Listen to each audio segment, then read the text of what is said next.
तो आज का जो हमारा टॉपिक है वो है ज्योमेट्रिक डिज़ाइन फॉर टैक्सीवे। जिस तरह हमने ज्योमेट्रिक डिज़ाइन फॉर रनवे देख लिया था, उसके कंपोनेंट्स देख लिए थे, बिल्कुल उसी तरह हमारी जो टैक्सीवे हैं उसके लिए भी अपना एक ज्योमेट्रिक डिज़ाइन का पैटर्न है। ठीक है, टैक्सीवे पहले अगर हम डिस्कस कर लें कि टैक्सीवे क्या होती है।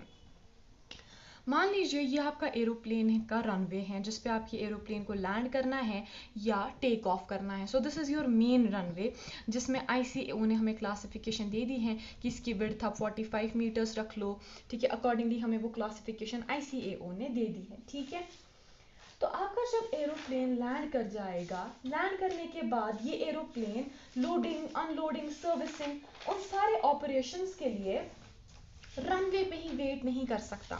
ठीक है, तो आपका जो एरोप्लेन है इसने मान लीजिए लैंडिंग कर दी, अब यहीं पर वेट नहीं कर सकता, it has to go somewhere. किधर? बट ये जाएगा किधर? एक टैक्सी वे प्रोवाइड की जाती है for the taxiing of this aeroplane, जिस टैक्सी वे के जरिए से ये एरोप्लेन एक मेन टैक्सी वे से होकर जाता है, मेन टैक्सी वे पर पहुंच जाता है, जिसकी विड्थ इस मेन रनवे के विड्थ से कम होती है, लगभग 22.5 मीटर्स की। ठीक है, तो इस टैक्सी वे को, इस वाली टैक्सी वे को हम एग्जिट टैक्सी वे कहते हैं, and this is the main taxiway, जिसमें फिर हमारा एरोप्लेन जो है वो पहुंच जाता है। यहीं पर फिर एप्रन्स प्रोवाइडेड होते हैं और लोडिंग अनलोडिंग के सारे ऑपरेशंस हो जाते हैं। ठीक है, अब आपके तीन टाइप्स के टैक्सीवेज होती हैं: apron taxiway, dual parallel taxiway, terminal taxi lane. As the name suggests, जो एप्रन टैक्सीवे होता है it is located on the periphery of an apron. आपका एप्रन क्या होता है? एप्रन के बारे में भी एक लेक्चर हम फ्यूचर में देंगे।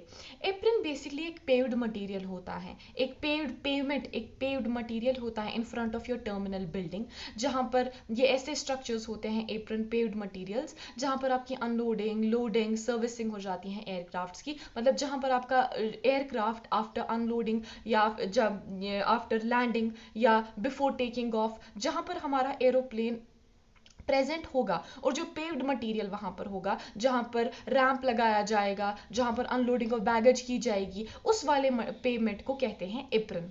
ठीक है, तो जो टैक्सीवे हमारा इसी एप्रन की पेरिफेरी के, मोस्टली एप्रन जो होते हैं ये in front of terminal buildings provide किए जाते हैं। ठीक है, तो जो टैक्सीवे आपके इसी, मान लीजिए ये आपकी टर्मिनल बिल्डिंग है, यहाँ पर इसका ये एप्रन है। ठीक है, तो इस एप्रन की पेरिफेरी पे जो टैक्सीवेज आपको प्रोवाइड किए जाते हैं उसको आप एप्रन टैक्सीवे कहते हो। ये टैक्सीवे क्यों इस्तेमाल होता है? आपका जब एरोप्लेन आ जाता है आफ्टर लैंडिंग और बिफोर टेकिंग ऑफ, ठीक है, तो वो इसी एप्रन टैक्सीवे पे अगर आ जाए तो आपकी टर्मिनल बिल्डिंग में एक्सेस इजीली हो जाता है। ठीक है, कम डिस्टेंस ट्रैवल करनी पड़ती है और आपका टर्मिनल बिल्डिंग आ जाता है। तो that's why apron taxiways provide करते हैं। डुअल पैरेलल टैक्सीवे क्या होती हैं? Parallel as the name suggest, जिस तरह हमने पैरेलल रनवेज बोले, ठीक है, इसी तरह पैरेलल टैक्सीवेज भी प्रोवाइड किए जाते हैं ताकि हमारे जो एयरक्राफ्ट्स हैं वो क्या कर सके, वो टैक्सी कर सके इन दी ऑपोजिट डायरेक्शंस। मान लीजिए एक टैक्सीवे है तो इस टैक्सीवे ने इस एरोप्लेन को ये वाली डायरेक्शन ले ली फॉर टैक्सीइंग, दूसरे टैक्सीवे ने ये वाली डायरेक्शन ले ली, so this is dual parallel taxiway. Okay, उसके बाद टर्मिनल टैक्सी लेन जो है, एज द नेम सजेस्ट, ये एक टैक्सीवे होता है एप्रन पे। हमारे एप्रन पे एक टैक्सीवे होता है जिसको हम टर्मिनल टैक्सी लेन कह सकते हैं, जो कि यूज होता है गेट पोजीशंस को एक्सेस करने के लिए। मतलब गेट पोजीशंस पे जब हमारे एयरक्राफ्ट्स को जाना होता है तो हमारे एयरक्राफ्ट्स किस टैक्सीवे का यूज करते हैं? Terminal taxi lens. ठीक है, अब हम डिज़ाइन की ओर चलते हैं। डिज़ाइन में अब हमें क्या देखना है, मैं आपको जल्दी जल्दी से डिज़ाइन बोल देती हूँ। ठीक है, क्योंकि डिज़ाइन में हमारा सबसे इंपॉर्टेंट चीज़ जो है वो टर्निंग रेडियस है, वही हम डिटेल में डिस्कस करेंगे। सबसे पहले हम लेंथ ऑफ द टैक्सीवे देख लेते हैं। लेंथ ऑफ द टैक्सीवे क्या है? आपकी जो, इसमें आपका क्या है लेंथ ऑफ द टैक्सीवे में? मान लीजिए टर्मिनल बिल्डिंग है या आपकी टर्मिनल बिल्डिंग है, इस टर्मिनल बिल्डिंग के आप आगे आपको एप्रन प्रोवाइडेड है, एक पेव्ड मटेरियल प्रोवाइडेड है। ठीक है, सो this is your building, this is your apron. ठीक है, अब लेंथ ऑफ द टैक्सीवे किस पे डिपेंड करेगी? मान लीजिए ये आपका रनवे है, दिस इज योर रनवे। ठीक है, दिस इज योर रनवे। तो आप आफ्टर लैंडिंग आपके एयरक्राफ्ट को क्या, कहाँ जाना होता है? टुवर्ड्स द एप्रन, ताकि ये अनलोडिंग कर सकें और पैसेंजर्स वगैरह सारे टर्मिनल बिल्डिंग्स में चले जाएं। तो यहाँ पर आप प्रोवाइड करते हो अपना टैक्सीवे ऐसे। ऐसे आप अपना टैक्सी वे प्रोवाइड करते हो। तो आप किस पे डिपेंड करेगी हमारी length of the taxiway, ये डिपेंड करेगी कि आपके रनवे और एंड ऑफ द एप्रन के बीच में कितनी डिस्टेंस है। जितनी ज़्यादा डिस्टेंस होगी उतना लॉन्गर आपको टैक्सी वे प्रोवाइड करना पड़ेगा। चलते हैं दूसरे कंपोनेंट की ओर जो हमें ज्योमेट्रिक डिज़ाइन में देखना होता है। लॉन्गिट्यूडनल ग्रेडियंट क्या होता है, tan theta that is y/x। तो आपकी टैक्सी वे का लॉन्गिट्यूडनल ग्रेडियंट कितना आप दोगे, ये आपको दिमाग में रखना है कि जो आपका टैक्सी वे है आप इसका लॉन्गिट्यूडनल ग्रेडियंट स्टीप नहीं दीजिएगा, बिल्कुल वैसा ही जैसे रनवे में आपने स्टीप लॉन्गिट्यूडनल ग्रेडियंट नहीं दिया क्योंकि कंजम्पशन ऑफ फ्यूल ज़्यादा हो जाएगा, बिल्कुल उसी तरह आपको टैक्सी वे में भी अपना जो स्लोप है वो ज़्यादा स्टीप नहीं देना है क्योंकि कंजम्पशन ऑफ फ्यूल बहुत ज़्यादा हो जाता है। ठीक है, तो जो ICAO है, तो ICAO ने सजेस्ट किया है the value for longitudinal gradient for type A and B airports to be 1.5% और CDE के लिए लॉन्गिट्यूडनल ग्रेडियंट का वैल्यू 3% रखा गया है बाय ICAO। अब चलते हैं दूसरी चीज की तरफ, that is rate of change of longitudinal gradient. अब देख लीजिए आपका जो rate of change of longitudinal gradient है, ठीक है, आपका किस रेट पे लॉन्गिट्यूडनल ग्रेडियंट चेंज हो रहा है वो क्या डिटरमाइन करता है कि आपकी साइड डिस्टेंस कैसे अफेक्ट हो जाएगी। मान लीजिए आप बहुत अब्रप्टली अपना लॉन्गिट्यूडनल ग्रेडियंट चेंज कर रहे हो, डायरेक्टली फ्रॉम 0.6% आप 2% पे ले रहे हो अपना मीन्स अब्रप्ट चेंज कर रहे हो, तो उस वजह से क्या हो जाएगी, आपकी साइड डिस्टेंस जो है उसमें कमी आ जाएगी, आपका ऑब्स्ट्रक्टिव व्यू आ जाएगा जो कि हम नहीं चाहते हैं। इसीलिए ICAO ने कुछ रिकमेंडेशंस दी हैं for the rate of change of longitudinal gradient. वो कहता है ICAO कि अगर आप 30 मीटर वर्टिकल कर्व्स प्रोवाइड करते हो, 30 metre long vertical curves means 30 metre long vertical curves अगर आप प्रोवाइड करते हो, तो अपनी 30 मीटर लॉन्ग वर्टिकल कर्व्स के लिए आपका जो type A, type B, type C airport है उसके लिए आपका rate of change of longitudinal gradient 1% होता है, और DE टाइप ऑफ एयरपोर्ट के लिए आपका rate of change of longitudinal gradient 1.2% होना चाहिए। इस परसेंटेज से आप अपने लॉन्गिट्यूडनल ग्रेडियंट को इंक्रीज कर सकते हो या डिक्रीज कर सकते हो। अब चलते हैं नेक्स्ट कंपोनेंट की तरफ जो ज्योमेट्रिक डिजाइन में हम देखते हैं, that is side distance. Side distance आपकी टैक्सी वे के लिए उतनी रिक्वायर्ड नहीं है जितनी रनवे के लिए है। रनवे के लिए आपकी साइड डिस्टेंस बहुत ज़्यादा रिक्वायर्ड होती थी, जिसमें हमने बोला था कि L/2 में आपको 3 मीटर्स वाले ऑब्जेक्ट्स दिखने चाहिए एक्सेट्रा, वो पुराने लेक्चर में हमने डिस्कस कर लिया था। टैक्सी वे के लिए उतनी हमारी साइड डिस्टेंस ज़रूरी नहीं होती क्योंकि टैक्सी वे में जो हमारा एयरक्राफ्ट होता है उसकी स्पीड कम होती है, बिकॉज हमारे एयरक्राफ्ट को पार्क होना होता है एंड हमारे एयरक्राफ्ट की स्पीड बहुत कम होती है, इसलिए साइड डिस्टेंस अगर कम हो तो चलेगा। ठीक है, तो ICAO ने क्या किया है, स्पेसिफाई की है कि साइड डिस्टेंस आप कैसे देख सकते हो कि आपकी जो है सूटेबल साइड डिस्टेंस है फॉर योर एयरपोर्ट। एक चीज याद रख लीजिएगा कि FAA एजेंसी जो है उसने कोई भी साइड डिस्टेंस के लिए रिकमेंडेड वैल्यूज नहीं दिए हैं, ICAO ने ही हमें ये वैल्यूज दिए हैं। ICAO कहता है कि अगर आपका A और B टाइप ऑफ एयरपोर्ट है, इसमें अगर आप एक पॉइंट की लाइन ऑफ साइट देखते हो, उस पॉइंट की line of site which is about 2.1 meters from the ground level, ठीक है, आपका एक पॉइंट है जो कि 2.1 meters above ground level है, इसकी लाइन ऑफ साइट से आपको सरफेस ऑफ टैक्सी वे नजर आना चाहिए up to a distance of 195 meters। ठीक है, ये था आपका, ये आपकी फिर आपकी साइड डिस्टेंस जो है दैट इज सफिशिएंट फॉर टैक्सीइंग। उसके बाद अगर आपका CDE टाइप ऑफ एयरपोर्ट है, इसमें आपको एक पॉइंट जिसकी height from the ground level 3 metres है, तो इस पॉइंट से आपको surface of the taxiway दिखना चाहिए up to a length of 300 metres. जब आपकी ये दोनों कंडीशन सेटिस्फाई हो जाती हैं तो आपकी सेटिस्फाइंग टैक्सीइंग डिस्टेंस है, आपकी सेटिस्फाइंग साइट डिस्टेंस है टैक्सी वे के लिए। ठीक है, तो ये थी बात हमारी साइड डिस्टेंस की। अब आगे चलते हैं ट्रांसवर्स ग्रेडियंट के बारे में। अब देख लीजिए ट्रांसवर्स ग्रेडियंट हमारी टैक्सी वे का बिल्कुल इसी तरह हमने अपने रनवे में भी ट्रांसवर्स ग्रेडियंट दिया था। ट्रांसवर्स ग्रेडियंट हम क्यों देते हैं, ट्रांसवर्स ग्रेडियंट क्या होता है बेसिकली, अगर आपकी ये टैक्सी वे है और आप इसका एक ऐसे पार्ट काट देते हो एंड देन आप ऐसे देखते हो, इसका मतलब ऐसे क्रॉस सेक्शनल व्यू आप देखते हो अपनी टैक्सी वे का, तो आपका ग्रेडियंट कैसा आएगा। ठीक है, आपका एक क्रॉस सेक्शन दिखेगा कैसा, तो हमारा एक क्रॉस सेक्शन ऐसा दिखेगा, उतना भी एक्यूरेट नहीं है, तो आप समझ लीजिए मैं क्या कहना चाहती हूँ। ठीक है, ट्रांसवर्स ग्रेडियंट के बारे में हमें स्पेसिफिकेशंस FAA ने दी हैं, ठीक है, ICAO ने भी दी है, बट ICAO ने सिर्फ टैक्सी वे की जो विड्थ है उसमें हमें दी है हमारी ट्रांसवर्स ग्रेडियंट का वैल्यू। बाकी जो हमारे पेव्ड शोल्डर्स हैं उसके लिए हमें ट्रांसवर्स ग्रेडियंट का वैल्यू FAA ने दिया है, ICAO ने नहीं दिया है। तो ICAO कहता है अगर आप type A, type B, type C airport की बात करो तो आपका ये जो टैक्सी वे की डिस्टेंस है जो कि हम 22.5 मीटर्स मोस्टली रखते हैं, उसका आप ट्रांसवर्स ग्रेडियंट 1.5% रख लीजिए। और अगर आप डी और ए टाइप ऑफ एयरपोर्ट की बात करते हो तो ये आप इसका वैल्यू टैक्सी वे में जो आप ट्रांसवर्स ग्रेडियंट दे रहे हो इसका वैल्यू आप रख लीजिए 2%। ठीक है, मिनिमम ट्रांसफर्स ग्रेडियंट स्पेसिफाई नहीं की गई है, लेकिन ये डिजायरेबल है बिल्कुल उसी तरह जिस तरह रनवे में हमने ट्रांसफर्स ग्रेडियंट का मिनिमम वैल्यू 0.5% रखा था, यहाँ पर भी minimum value of transverse gradient 0.5% है।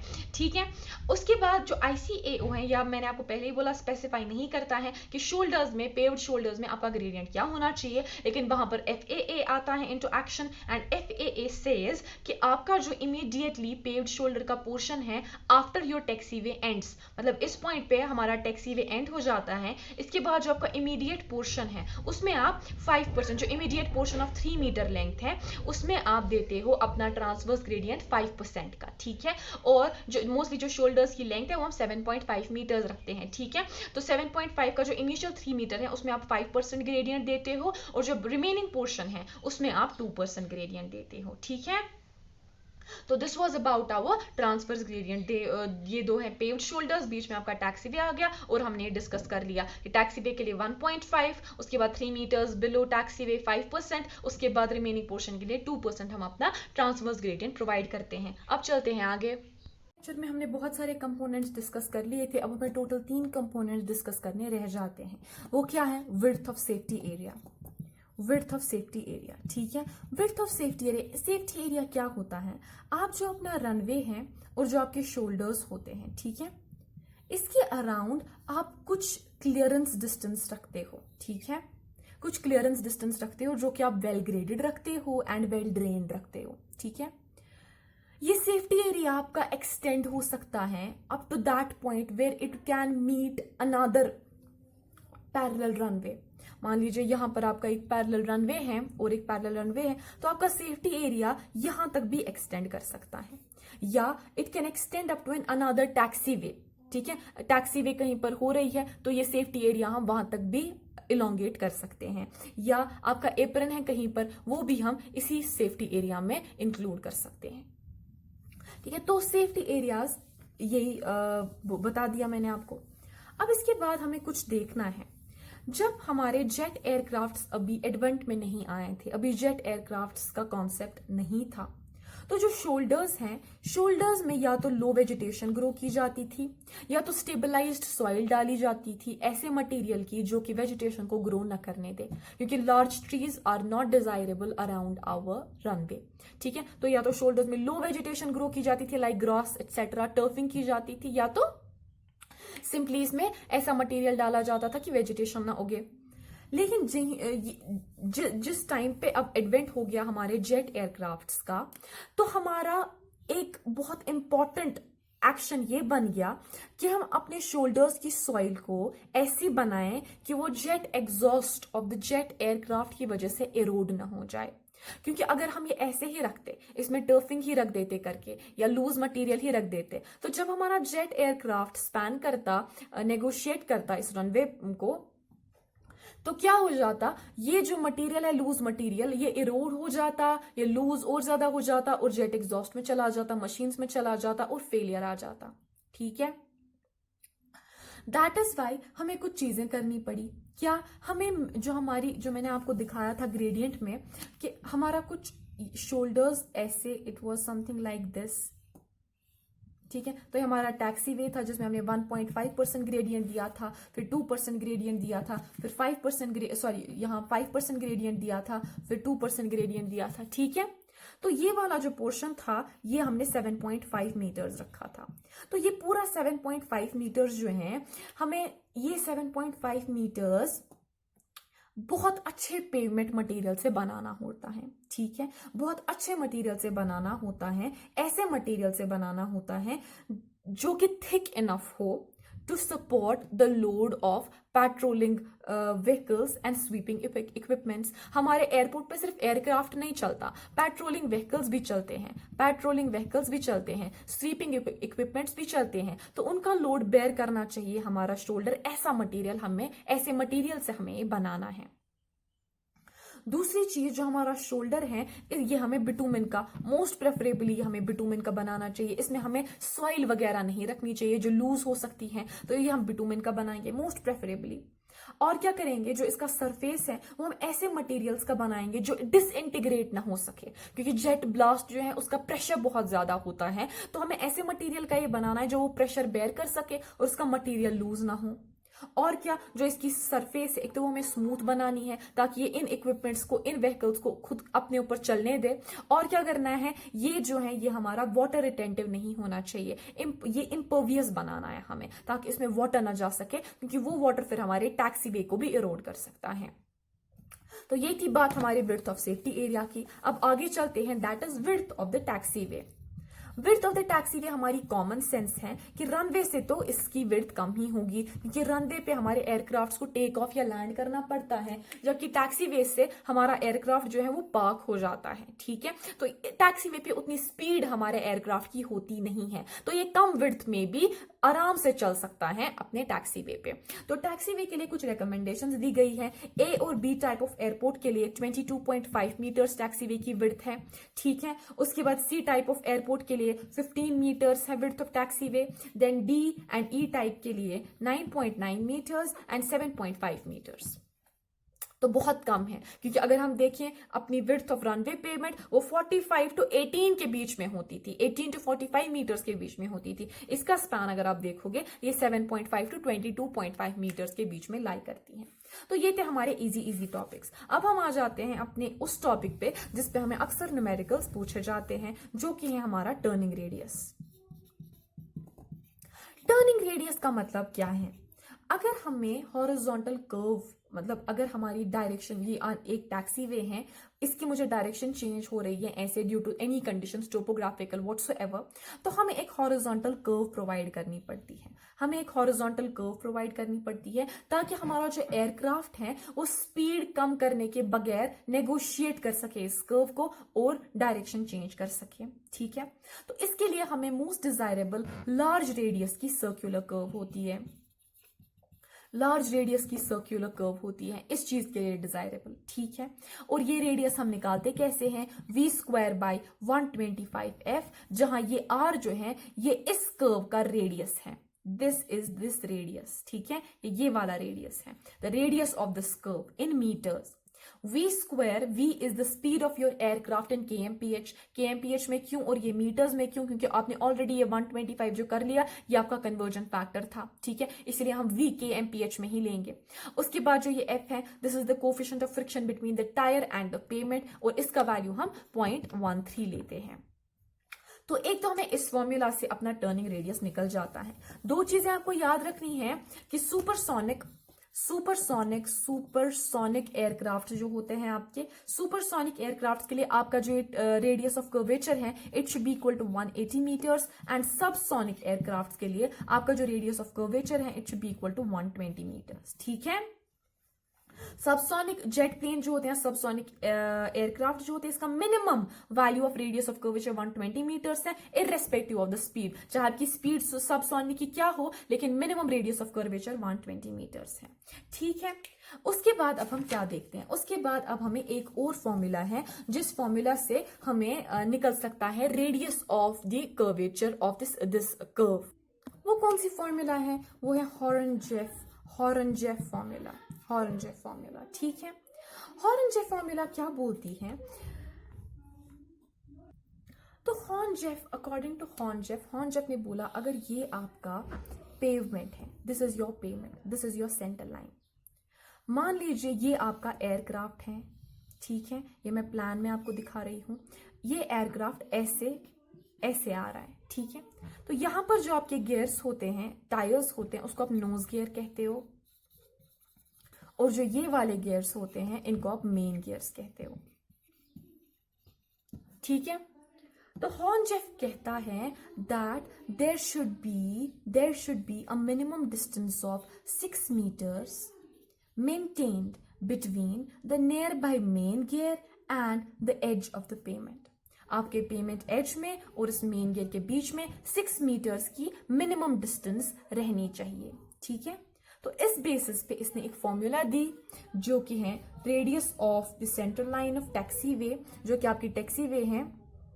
मान लीजिए ये आपका टैक्सीवे है, इसकी जो ये सेंट्रल लाइन है, जो इसका रेडियस है, the radius of the central line of the taxiway in metres, ठीक है, वो बराबर है 0.388 W² divided by 0.5T minus S। इसमें सारी टर्म्स क्या है वो मैं आपको दिखा देती हूं। मान लीजिए ये जो है ये हमारा पेमेंट है, ये हमारा रनवे है, ठीक है, ये हमारी this is our taxiway, for example this is our taxiway, ये इसकी सेंटर लाइन है, ठीक है, ये हमारा मेन गियर है एंड ये हमारा नोज गियर है, ठीक है। तो पहले इसने बोल दिया ये वाली जो डिस्टेंस आपकी 6 मीटर्स की होनी चाहिए, ये वाली डिस्टेंस आपकी 6 मीटर्स की होनी चाहिए, ठीक है। ये जो डिस्टेंस है from the edge of the pavement to the centre line of your taxiway, ये होती है S, this is S, the distance between the point midway of the main gear and the edge of the taxiway pavement. मतलब जो आपका ये main gear है इसके midway से to the edge of the pavement, ये आपका S है, ठीक है। उसके बाद S आ गया हमारा। अब ये देख लेते हैं कि T क्या है। T is simply this. T is this, the width of your taxiway payment. What is W? W is the wheelbase of aircraft. मतलब ये वाली distance, this is your wheelbase. This यहाँ से लेकर यहाँ तक, this is your wheelbase, ठीक है, यहाँ से लेकर यहाँ तक, this is your wheelbase. जिस तरह हम cars की wheelbase 6 meters लेते हैं, इसी तरह इसकी भी अपनी एक wheelbase होती है, ठीक है। तो W भी आ गया। तो इस फॉर्मूला में जब हम ये सब कुछ पुट करते हैं, हमें यहाँ से भी क्या निकल कर आता है, radius of the centre line of taxiway, ठीक है। तो अगर जो हमारा पायलट है इसने इस नोज गियर को बिल्कुल सेंटर लाइन के साथ रखा, मींस आपका जो नोज गियर है it is exactly in line with the centre line of our pavement of the taxiway, तो आपका जो ये मेन गियर है ना, ये हमेशा हॉर्न जेफ का वो हॉर्न जेफ की रिक्वायरमेंट फुलफिल करेगा। मतलब ये हमेशा आपकी पेमेंट की एज से 6 मीटर्स की डिस्टेंस पे रहेगा, लेकिन तब अगर आपका नोज गियर बिल्कुल आपकी सेंटर लाइन के साथ है, ठीक है। तो ये S जो है ये आप एक फॉर्मूला से भी निकाल सकते हो। किस फॉर्मूला से? ये जो आपके मेन गियर्स हैं इनके बीच में जो ये डिस्टेंस है इसको आप कहते हो व्हील ट्रेड, व्हील ट्रेड, ठीक है। तो ये S किसके बराबर होगा? This wheel tread divided by 2, because हम ये यहां से देख रहे हैं from this point to this point, okay. Wheel tread divided by 2 plus 6 metres, this 6 metres. तो ये आपका S निकल कर आता है। अगर आपको दिया नहीं होगा आप ऐसे S फाइंड कर सकते हो आराम से। अब हम एक क्वेश्चन देख लेते हैं अपनी बुक से और वो हम सॉल्व करने की कोशिश करेंगे ऐसे ही वर्बली, बिकॉज ये उतना डिफिकल्ट क्वेश्चन नहीं है। तो आपका क्वेश्चन कहता है आप डिटरमाइन कीजिए टर्निंग रेडियस अपने टैक्सीवे का for a supersonic transport aircraft. तो अगर आपका सुपरसोनिक ट्रांसपोर्ट एयरक्राफ्ट है, अगर आपका सुपरसोनिक ट्रांसपोर्ट एयरक्राफ्ट है तो मैंने आपको पहले ही बोल दिया इसकी जो मिनिमम रेडियस ऑफ कर्वेचर होगी दैट विल बी 180 मीटर्स, ठीक है। तो इरेस्पेक्टिव ऑफ द स्पीड, ठीक है, वो आप पहले नोट कर लीजिएगा साइड पे। इसमें जो आपकी व्हील बेस है दैट इज 30 मीटर्स। हम लिख देते हैं हमारे पास गिवन क्या क्या है। व्हील बेस जो है हमारी, व्हील बेस जो है हमारी एयरक्राफ्ट की W वो कितने, वो है 30 metres, okay, we are good. उसके बाद जो आपका ट्रेड है of main loading gear as 6 metres. Tread मतलब क्या, मैंने आपको दिखा दिया था डायग्राम में, ये मेन गियर्स के बीच की आप जो ये लेते हो दिस इज व्हील ट्रेड, ठीक है। तो व्हील ट्रेड लिख देते हैं। इससे हमें क्या निकलेगा, इससे हमें S निकलेगा आगे जाके। व्हील ट्रेड, व्हील ट्रेड कितना है आपका, व्हील ट्रेड आपका है 6 मीटर्स, ठीक है। उसके बाद आपको क्या दे के हैं, for a design turning speed of 50 kmph, तो वेलोसिटी आपकी दे के हैं 50 kmph, okay. Assume the coefficient of friction between tyre and payment surface is 0.3, वो तो हम वैसे भी लेते हैं 0.13 ही, 0.13। And the width of the taxiway payment is 22.5।